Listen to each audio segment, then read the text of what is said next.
नमस्कार, आप देख रहे हैं उत्तराखंड 24x7 लाइव खबर। आप तक आइए नजर डालते हैं आज की कुछ खास खबरों पर। रोशनाबाद कलेक्ट्रेट में नवोदय नगर क्षेत्र की रो में खनन को लेकर बोली प्रक्रिया हुई संपन्न। 8 लोगों ने किया प्रतिभाग। रोशनाबाद कलेक्ट्रेट में नवोदय नगर क्षेत्र की रो नदी में खनन की बोली प्रक्रिया खनन अधिकारी प्रदीप कुमार तथा एसडीएम पूरन सिंह राणा की देखरेख में संपन्न की गई। उत्तक खनन की बोली प्रक्रिया में 8 लोगों द्वारा प्रतिभाग किया गया। एसडीएम पूरन सिंह राणा ने जानकारी देते हुए बताया कि इस बार निर्धारित मूल्य से ज्यादा रेवेन्यू उत्तक क्षेत्र में खनन की बोली से प्राप्त हुआ है। उन्होंने जानकारी देते हुए बताया कि उत्तक बोली प्रक्रिया में रो नदी में 2 लॉट के लिए बोलियां लगाई गई, जिसमें से लॉट की बोली 66 लाख पर रही, वहीं अनहोन लॉट की बोली 1 करोड़ 23 लाख के पार रही। उन्होंने जानकारी देते हुए बताया कि उत्तक कार्य की समय अवधि 6 माह की रहेगी, जिसमें टोटल रॉयल्टी प्लस टैक्स पहले जमा करना होगा और यदि कोई उत्तक खनन सामग्री का स्टॉक करना चाहता है तो उसे स्टॉक के लिए अलग से परमिशन लेनी होगी। रोशनाबाद कलेक्ट्रेट से संपन्न हुई खनन की बोली विषय में खनन अधिकारी प्रदीप कुमार ने जानकारी देते हुए बताया कि बोली प्रक्रिया में सम्मिलित हुए 8 लोगों में से कुलदीप सिंह के द्वारा प्रथम लॉट की बोली 68,51,000 रुपए में लगाई गई। वहीं हरनव नदी में अनहोन लॉट की बोली पंकज कुमार के द्वारा 1 करोड़ 23,61,000 लगाई गई। उन्होंने बताया कि उत्तक खनन की बोली शांतिपूर्वक संपन्न हुई, जिसमें बोलीकर्ताओं को 6 महीने का समय निर्धारित किया गया है, जिसके दौरान नदी के बीच सेंटर से 50% खनन सामग्री को निकालकर चैनल बनाने का कार्य खननकर्ताओं द्वारा किया जाएगा, जिसके चलते किसी भी ग्रामीण क्षेत्र या आबादी क्षेत्रों को कोई नुकसान न हो।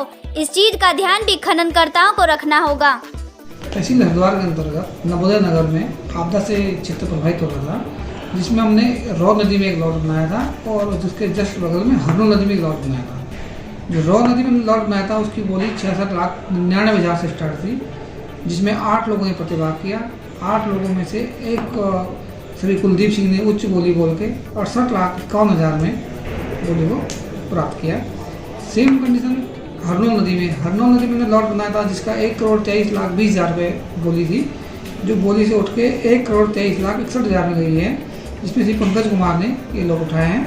और अवैध खनन के हिसाब से या क्षेत्रों में मेटल की आपूर्ति हेतु ये लॉट उठाए जाने बहुत आवश्यक थे, जिसमें हमें काफ़ी अच्छे से प्राप्त होगा।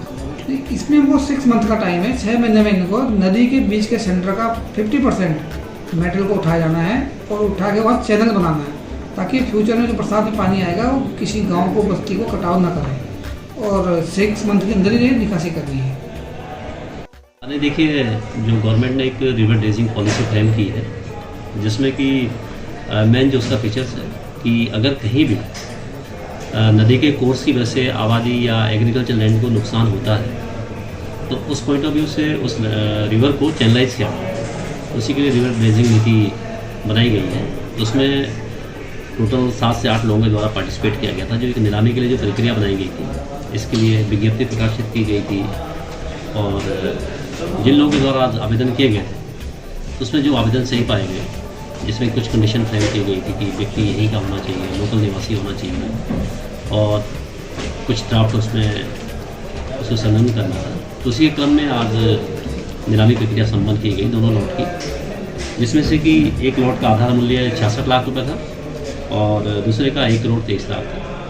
एक रो नदी में लॉट चिन्हित किया गया और एक हरनौ नदी में, इसमें 7 से 8 लोगों द्वारा पार्टिसिपेट किया गया है और नीलामी प्रक्रिया पीसफुली शांत हुई है और जो एक नियत मूल्य था उससे ज़्यादा रेवेन्यू गवर्नमेंट को मिला है।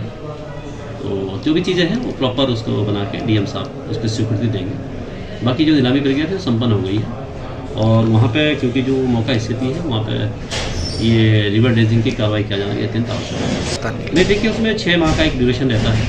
उनको जेसीबी मशीन अलाउ किया जाता है वहाँ से उठान के लिए और प्रॉपर रिवर को चैनलाइज के लिए, और बाकी जो उसका टोटल रॉयल्टी है और प्लस टैक्सेस है वो पहले टोटल जमा करना पड़ेगा, उसके बाद उनको वहाँ पे अलाउ किया जाएगा। नहीं, देखिए, स्टॉक के लिए अलग से परमिशन ले सकते हैं अगर कहीं करना चाहते हैं, उसके लिए प्रोविज़न है, बट जो एक ड्यूरेशन है वो पॉलिसी के अकॉर्डिंगली जो जितना दिया गया है उसी के अंतर्गत कार्य करना होगा।